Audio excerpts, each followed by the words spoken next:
नमस्कार, मी अश्विनी तुम्हा सगळ्यांचं अगदी मनापासून स्वागत करते आजच्या या व्लॉगमध्ये. तर आज आहे रविवार आणि घरात पडलीत खूप सारी कामं. कारण मी उठले होते उशीर. रविवार म्हटलं की चला तेवढा एक दिवस आणि जर आज उशिरा ना माझा खूपच जास्त उशीर झाला होता. आणि त्यातच रविवार असल्यामुळे आमच्याकडे होता नॉनव्हेजचा प्लॅन. त्यात यांना खायची होती बाजरीची भाकर आणि घरात नव्हतं बाजरीचं पीठ, त्यामुळे यांनी येताना बाजरी घेऊन आली आणि त्यात ना बराचसा कचरा होता. मग काय तो कचरा साफ केला आणि बाजरी दळायला दिली. आता ती बाजरी जेव्हा दळून येईन तेव्हा मी भाकर करणार होते आणि आज स्वयंपाकाला ना मला 12 वाजून गेले होते. दरवेळेस ना 12 वाजेपर्यंत माझा अर्धा तरी स्वयंपाक झालेला असतो आणि 1-1:30 वाजता आम्ही जेवायला बसतो. पण आज नॉनव्हेज पण होतं आणि नॉनव्हेज आम्हाला नेहमीसारखं नव्हतं बनवायचं. आज आम्ही तांबडा पांढरा रस्सा बनवणार होतो, त्याच्यामुळे अजूनच लेट होणार होतं. त्यात ना यांना मार्केटमधून येताना मी अजून काही गोष्टी आणायला सांगितल्या होत्या आणि त्या आल्या ना की त्या मला पहिल्या टेस्ट करून पाहिजे असतात, बरोबर आल्या की नाही. तेही माझं काम एकीकडे चालू होतं. नंतर मला आठवलं, अरे आज मला खूप उशीर होऊन स्वयंपाकाला. मग मी ते खायचं बाजूला ठेवलं आणि आधी आवरायला घेतलं. कालची भांडीही लावायची तशीच राहिली होती. कालची बरीचशी कामं ना माझी तशीच राहिली होती खरं सांगायचं तर. त्यामुळे ना खरंच किचन ओटा इतका इतका पसारा दिसत होता किचन ओट्यावर की काय सांगायलाच सोय नाही.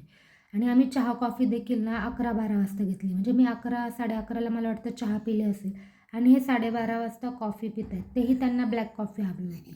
मग ती त्यांना बनवून दिली आणि मला ब्लॅक कॉफीचा जो वास येतो ना तो प्रचंड आवडतो, खूप मस्त वाटतं. तर त्यांना ते बनवून दिलं. त्यानंतर जे यांनी भाजीपाला घेऊन आल्या होत्या ती पिशवी खाली केली आणि म्हटलं आता ना व्हिडिओ करत बसायला नको, नाहीतर जिथे 1-2 वाजता जेवण तयार व्हायचं ना ते 3-4 वाजता होईल. त्यामुळे मोबाईल बाजूला ठेवून दिला आणि आधी स्वयंपाक केला. मग काय स्वयंपाकामध्ये मस्त असं मटण बनवलं होतं आणि आजचा जो माझा पांढरा रस्सा झाला होता ना मटणाचा, तो एक नंबर झाला होता. खरंच पहिल्यांदा इतकं छान माझा ना पांढरा रस्सा झाला होता. मस्त असा थिक झाला होता, क्रीमी झाला होता, टेस्टही अप्रतिम लागत होती.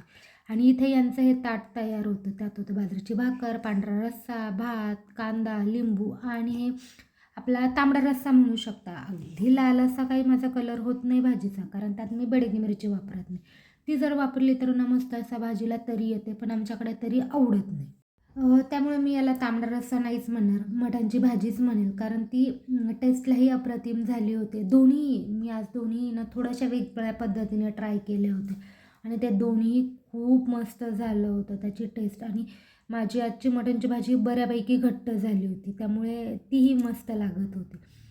आणि मी ना सगळ्यात शेवटी जेवायला बसले आज. म्हणजे नवन्याचं झालं, तिच्या पप्पांचं झालं, मनूलाही मी भरवलं. म्हटलं आता मला शांततेत एकटीला जेवू दे. त्यानंतर मी जेवायला बसले. साईडला तिच्या पप्पांचा आणि नवन्याचा आरडाओरडा चालू होता.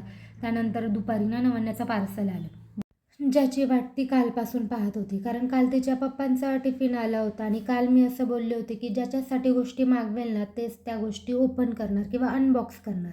त्यामुळे तिचं हे कालपासून चाललं होतं की माझं केव्हा येणार, आणि तिच्यासाठी पण मी टिफिन बॉक्सच मागवला होता. तशा तिच्याकडं ऑलरेडी 2 आहेत, पण म्हटलं चला आता अजून एखादा असू देत, कारण तिच्याकडे हे असा नव्हता. तर मी थोडंसं साध्या ह्याच्यातनं बघत होते, स्टीलच्या ह्याच्यातनं. पण तिला हा खूप आवडला आणि नवऱ्याला असा princess, pink colour, purple colour यावाल्या गोष्टींना प्रचंड आवडतात. त्यामुळे ना तिने हाच घ्यायचा म्हटली. तिचे पप्पा म्हटले चल राहू देत, काय फरक पडणार आहे, कर ऑर्डर. म्हणून तिच्यासाठी हा घेतला, नाहीतर माझ्या डोक्यातनं थोडासा वेगळा होता. आणि मग हे बघून सगळं मॅडम आमच्या प्रचंड खुश झाला. आणि खरं सांगायचं तर टिफिनची क्वालिटीही बऱ्यापैकी छान आहे. मला वाटलं नव्हतं एवढी चांगली येईल, पण चांगली आली. आणि मला वाटतं काहीतरी 260 का 270ला मिळायला, म्हणजे किमतीच्या मानाने तर अगदीच छान आहे म्हणायला हरकत नाही. त्याच्यावरची प्रिंटही छान होती. आणि सध्या ना वातावरण गार पडते आणि मला वाताचा त्रास आहे, त्यामुळे ना काल रात्री माझे खूप पाय दुखत होते आणि सकाळीही दुखत होते. त्यामुळे म्हटलं गरम पाण्यात ना थोडंसं मीठ टाकून पाय छान असे शेकून घेते, ज्याने त्याला आराम मिळेल. आणि थंडीत आणि पावसाळ्यात जेव्हा असा पाऊस खूप पडतो ना तेव्हा हा मला त्रास होतोच होतो. त्यानंतर ना काल मला हे डेझर्ट बाउल खायचा होता, पण काल पाऊस आणि थंडी थोडी असल्याने ना आम्ही पुढे गेलोच नाही. मध्यातूनच रिटर्न आलो होतो एका कामासाठी.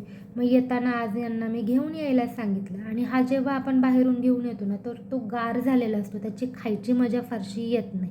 पण माझ्याकडं याच्यावर सोल्युशन आहे, ते म्हणजे माझा ओव्हन. तर मी अगदी 1 मिनिट किंवा अर्ध्या मिनटासाठी ना हे मायक्रोवेव्ह केलं ना तर छान मस्त असं गरम होतो आणि आपलं चॉको लावा केक असतं ना त्यासारखं लागतं. तर मी हे याच्यात ठेवून घेतलं आणि तोपर्यंत आमच्या नवन्याला सगळ्यात जास्ती घाई असते अशा काही गोष्टी आल्या की तिचं असं चाललं होतं की केव्हा होणार आहे केव्हा होणार आहे. त्यात ती जेवत नव्हती, तिला जबरदस्ती जेवायला घातलं आधी आणि त्यानंतर आम्ही हे खायला घेतलं होतं.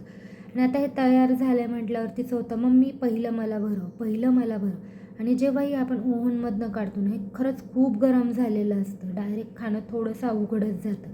पण तिला काही दम निघत नव्हता. आधी मग मी थोडंसं टेस्ट करून पाहिलं आणि तिलाही भरवलं. तर ती म्हणत होती मम्मा हे खरंच खूप गरम आहे. म्हटलं त्याचसाठी तुला सांगत होते थोडासा दम काढ. पण हे ना खूप छान लागतं, म्हणजे जवळपास तुमच्या असेल ना ते तिथे जाऊन गरमागरम नक्की ट्राय करा, खूप मस्त लागतं. आता हे आम्ही तिघंही खातो, नवन्यालाही भरवते, मीही खाते आणि तिच्या पप्पांनाही देते. आपण भेटूयात नेक्स्ट व्हिडिओमध्ये, तोपर्यंत बाय.